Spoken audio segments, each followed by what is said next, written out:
Let's product brainstorm new ideas. Hey, and welcome everyone. Happy Monday. It's day 62. It's product day. We're starting into a new week. And what's absolutely essential is obviously building on top of all the past kind of videos, the past days, where we talked about product, talked about the decision making. Do you have product market fit? Do you don't have it?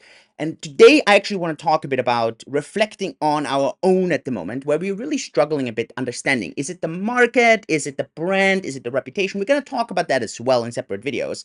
Or is it the product? Why we don't have that full product market fit yet, right? I think customers like what we do, but it's not that full product market fit. And at that point, you kind of have to reflect on, do you gradually improve your product, or do you want to come in with a completely new product? And today I want to talk about kind of what goes into designing a completely new product. Now, most important, nothing is harder than actually understanding and coming up with a new product design, new product, because if it were so easy, everyone would be doing it. At the end, a lot of it is also marketing, but you need to have those different product ideas. Now, here's the crucial thing. When you do this, you really want to get people into the room that have a good understanding of your field and that are absolutely okay in voicing an opinion, basically throwing spaghetti at the wall and look what sticks. What I see a lot in this kind of early product idea stage, and this is really an ideation stage, is that people don't want to get too many other people involved. They don't want to have that exploration stage. They're way too narrow. Key on that first thing is that anything goes. It doesn't matter how crazy the idea is. You really depends on, you maybe have your own little room or you go to an offsite, the way you want to do this, but you really kind of go in there. You want to block a few hours, have a bit of maybe a breakfast or a coffee together, then use that morning, have lunch together, really spend some time and a lot of conversations as well. And at that point, it should be really anything goes. It's not about saying no and so on. But then obviously in that second stage, once you have all these ideas on the wall, you need to start filtering a bit.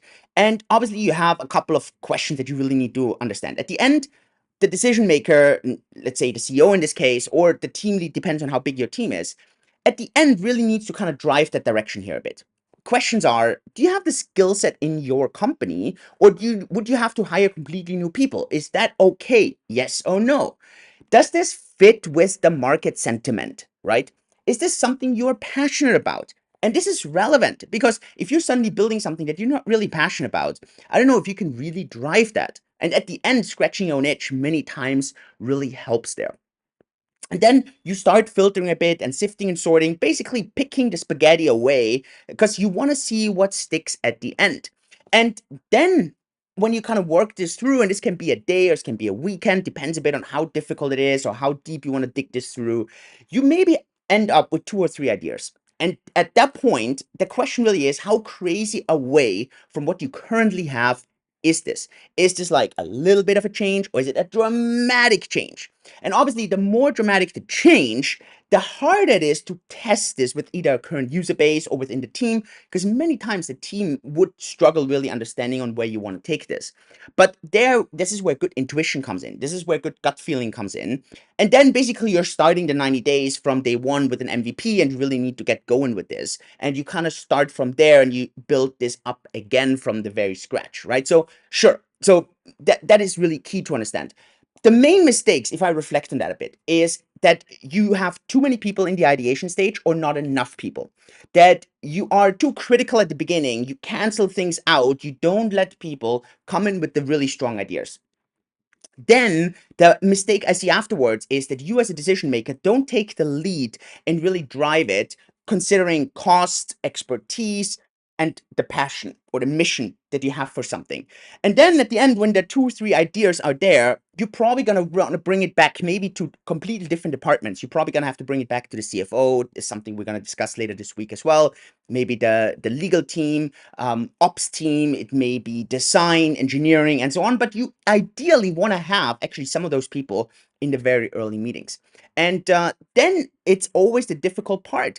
And look, you can look at other very successful companies that come up with completely new products, or maybe do a complete pivot, right? First they work on this and suddenly they pivot completely away. A lot of it at the end is complete failure, And some are really big successes, but sometimes this is absolutely necessary. And I want to be clear. I mean, these are conversations we're having right now. Also, how can we improve the product? What should we do? Improve the current product gradually? Does it require something completely different? What else is out there? And so I think that's really crucial. So hope that gives you some kind of insights into the product ideation, product brainstorming stage. Not always all too easy. And yeah, let's see what the rest of the week brings. I hope you subscribe. So I see you tomorrow. We have marketing day tomorrow.